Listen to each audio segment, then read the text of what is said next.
Hardcore, Episode 14, Second Impressions, and more Modern Combat 3.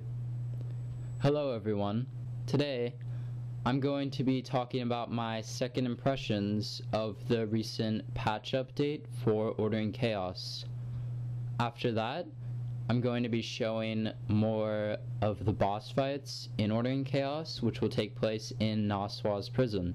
Then I'll have more gameplay of Infinity Blade 2 and a guest star again for Modern Combat 3 to talk about new maps and a few different modes. I hope you guys enjoy the episode. So last week, I didn't know everything about it and I thought it was a bad update at the time, and my opinion has changed a bit about it. So one of the things that bothers me the most is actually Gameloft's communication in all this. They posted update info the day after, and that info didn't even have all the accurate information of the update content. But one of the things they said in the update did confirm that they had fixed some of the game graphics. Here's that quote. Visual improvements for iPhone 4S and iPad 2. Longer draw distance, more models displayed in the same time and place, bloom and lens flare added. And yeah, I've definitely noticed that, and so have others. The sky animation in all the places on the iPad 2 is a lot better, and I'm not sure if it's changed on the iPhone at all, probably on the iPhone 4S. And also, you can zoom out more. This was the one useful piece of information they gave us about the update, but again, it's apparent that the Gameloft forum mods and the developers are pretty much on a one-way communication basis. So in the last week, we have discovered some small things that have changed with the patch update. Here they are, and I don't take credit for finding all of these. Someone else actually posted this, and I just added a few points of my own. Fix for Prince dragging down the waterfall. Now it resets to 0 hit points. Previously it was glitched and it would not hit you. That is really good. I'm glad that they did that. Last episode we were talking about the Prince and how people can just drag it and untag. And this is really helpful because now it'll make monks not want to untag when doing the Prince. They nerfed critical chance from an estimated 10% to 8% for most classes. And that's a very good nerf. I'm glad they did that, because some classes are overpowered with that nerf, and now they make it a little more fair. You can no longer stack buffs, and you cannot get double buffs from 2 healers. That's a very good one, because I know a lot of people were double buffing. You can't stack scrolls. You can only use 1 scroll used at a time. I mean, I don't think that was really needed, but it does make it a little more fair for some of the classes who don't use 2 scrolls, only use 1, so. And finally is the power on and off bug. There was an issue where the rangers would go through the doors and walls, and others saw locations into houses, into mountains, out of the map area, and that no longer works. And this has actually been confirmed since the last episode where I was just speculating. So you can no longer pull Cosmo.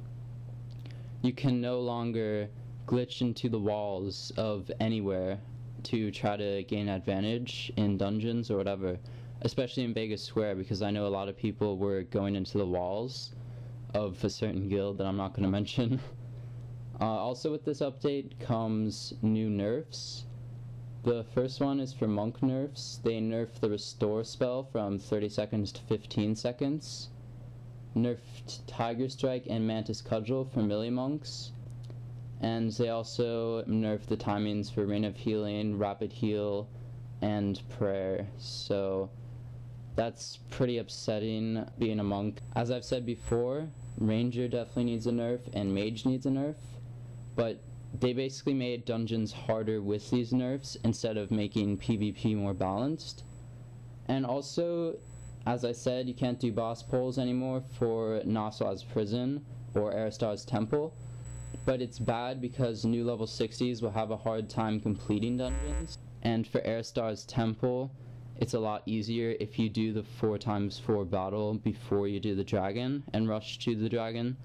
So, I mean, it's still not too hard to do, but it's a lot better than just pulling bosses to the entrance, because the bosses are actually like tied to leashes now, and you can't pull them out of the areas. So I'm glad that Gameloft did this. Also, one of the admins on the forums made a quote. I know many of you are not exactly loving the idea of the selling of essences for runes thing, and I totally understand that for many of you it may not seem fair since you had to work hard for them, but compared with what's about to come, this is nothing in a good way. And be ready for what's about to come. That's good, but I really want to see what they truly mean by this, so I guess we'll just have to wait for that. Now I'm going to talk about new quests. I already told you guys about the dailies that give you 3 souls each. Those quests are found near the Shadow Prince, near the bottom of the desert, near the Wurgas library, and in the middle of Rift. They require killing 20 level 60 mobs each, so that's a total of 80 mobs that you have to kill. I'll get back to my opinion on those in a second. There's actually a new chain quest. You will find this quest near the Balrinto outpost. It requires getting loot from different places, including the elves and the orcs, which you had to kill when you were leveling up, if you remember them. These things called mithril cups drop from the elves, and sin-scald wine from the orcs.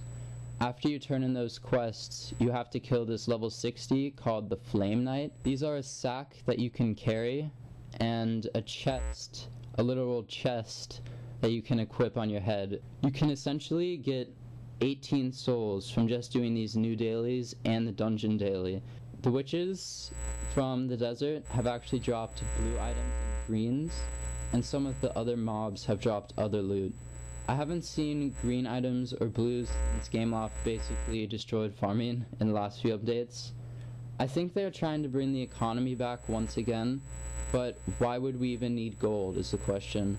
Dailies get you enough gold to buy pots and teleport all around. Maybe in the future mobs will drop the best items like they used to, and we can buy with gold again. That's what I'm hoping for, at least. So now, based on all this information, what is to come for Ordering Chaos? Gameloft hasn't told us much about it, besides that our rune gear may become obsolete soon. You can't do boss pulls anymore, so dungeons are actually a challenge. New level 60s can catch up with getting souls easily and buying essences if they want to get it fast, or new level 60s can run Noswa's Prison and Aristar's Temple, which are really hard dungeons now, and get the essences by working for them. And you don't even have to enter the dungeons to get these essences. So why would they make it so that you can buy these essences if, say, a level cap came out? Why would you buy a bunch of essences for gear that is only for level 60s when there's better level 70 gear? I think that Gameloft is going to allow upgrades with souls to the new gear from the 60 epics we already have, but one of the admins said, as you saw, that the best gear won't be purchasable and it will be hard to get. Does that mean that in addition to this level 70 gear, we will see gear that drops from mobs that you can sell, or from dungeons that you can roll on that is almost as good? I believe that this is what they are going to do. That way, people leveling up will want to buy the rune gear and buy the essences to catch up quick, so they can upgrade to level 70 gear. Or, for the people who stuck it out and didn't buy the rune gear originally for level 60s, there will be an alternative from boss drops without paying real world money, which is really nice. I believe that the endgame has changed with this patch update. Gameloft showed us that they can add in new areas with that chain quest and the holiday update, and I believe that they intend to add in a whole new area with a lot of new quests. They showed us that they can make dungeons that you can get the best gear, but they haven't showed us any signs of a PvP arena or battlegrounds. The only sign of PvP that we've seen is Vegas Square and the Shadow Prince, which are still unbalanced. So what is the order of updates over the next few months for Ordering Chaos?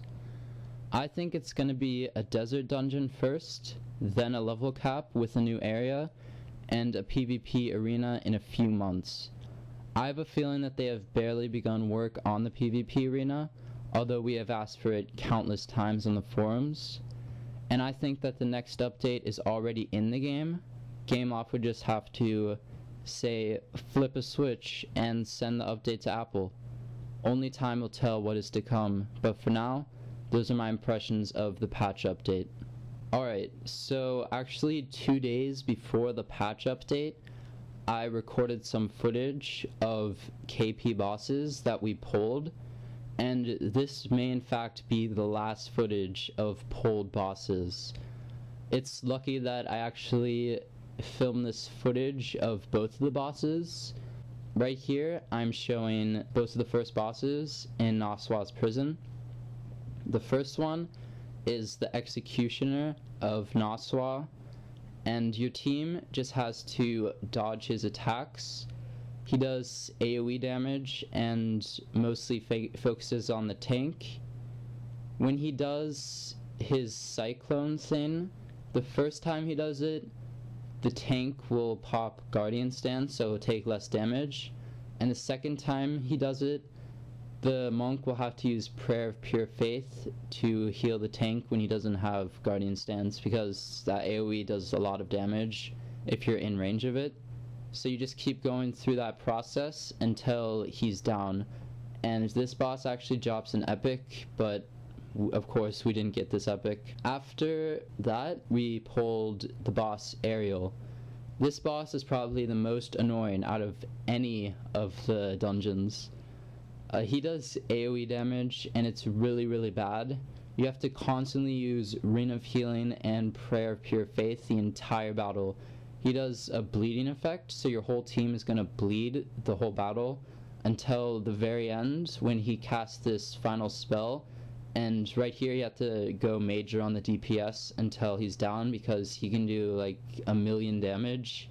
So basically during that battle, just use Prayer of Pure Faith and Ring of Healing when you can. So because there's no more boss pulling, and I've shown all the bosses from all of the dungeons, that's pretty much it for this segment of bosses for now, until a new update comes out with a new dungeon or a new boss or something.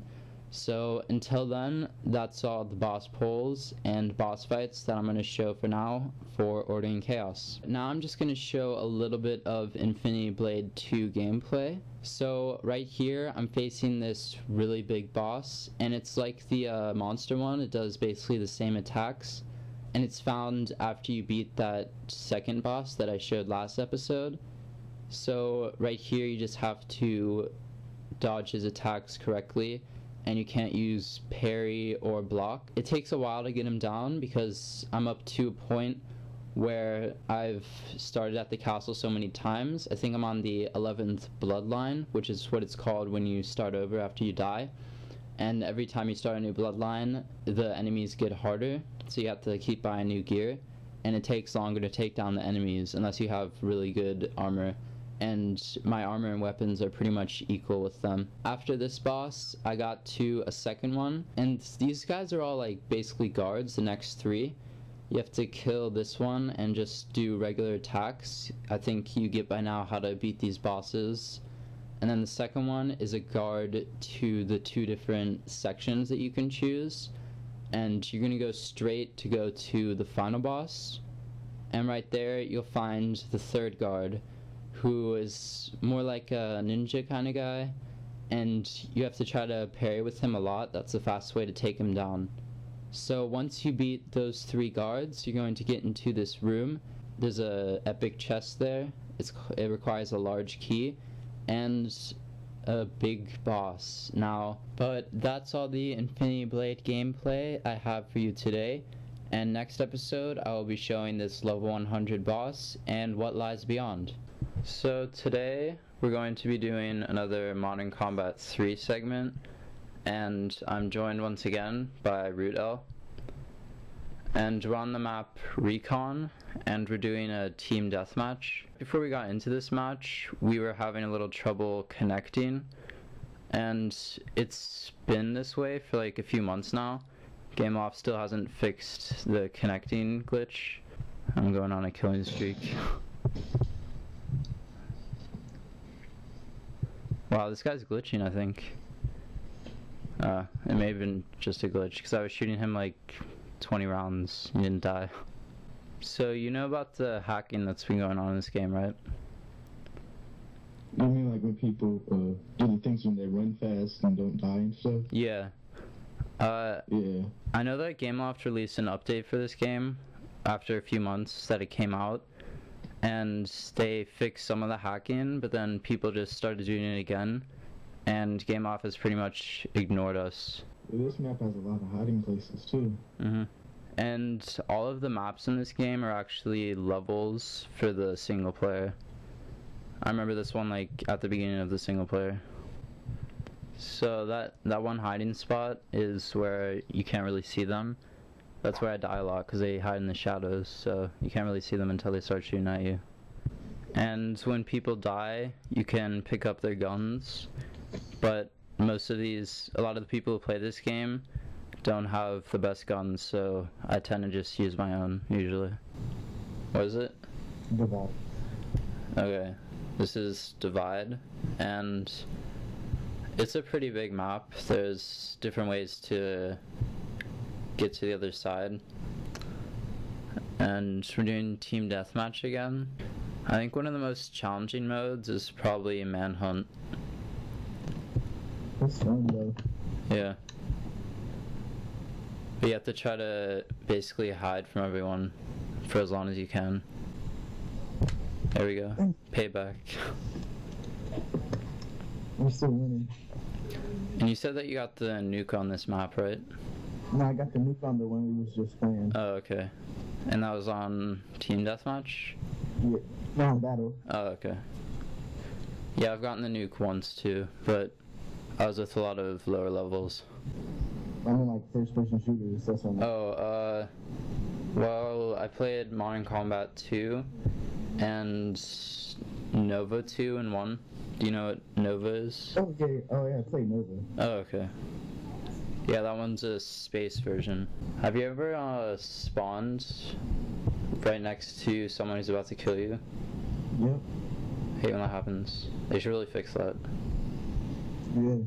Alright, so I think that's all the Modern Combat 3 gameplay for today. If you guys want to get this game, it's $6.99 in the App Store. So that's the end of the episode. I've been having some scheduling conflicts with the guest stars I've been planning for. So I'm hoping for episode 15 and 16, I'm going to be having different guest stars. One of those guest stars is going to be talking about the WOM 3rd beta, which came out over a week ago. And I'm also going to have people come on and talk about the new patch for Ordering Chaos, different classes for Ordering Chaos, or other stuff that guest stars could talk about. So in the coming weeks, you will be seeing those segments with the guest stars and more content about some of the other games that I haven't talked about in a while. So I hope you guys enjoyed the episode, and I will see you for episode 15 and beyond.